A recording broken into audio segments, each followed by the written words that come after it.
teraz si pri vysielači.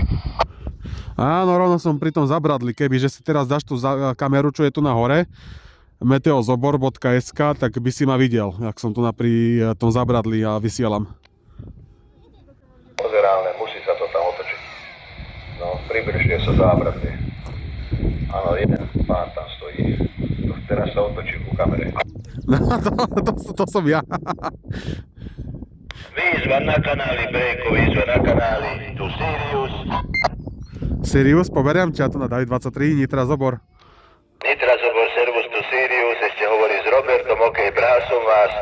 Beriem ťa pekne, čisto, zreteľne, čitateľne. Jež mi krás.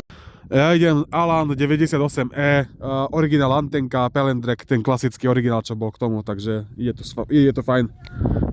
No super potom, vynikajúco. Musí fúkať tam jak hovado. Máš takú rúčku malú, nie? Čajbenda. Áno, malá rúčka, Alan 98E.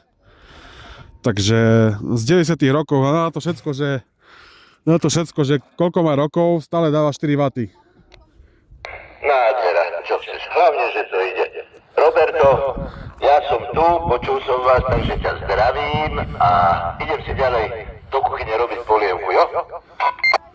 Dobre, Sirius, kľudne. Dobre, tak vyskúšané to je, tak ste sa počuli. Tí z toho trnovníka sa už zbalili, odišli a iný neviem, či ešte niekto vie vieteri.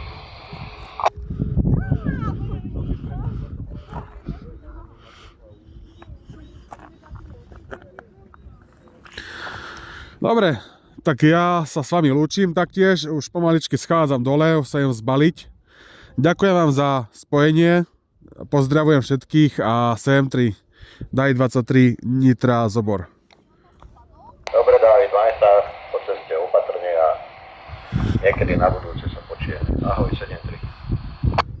Aj tebe, Pali, ahoj, všetko dobré a pekné sviatky želám.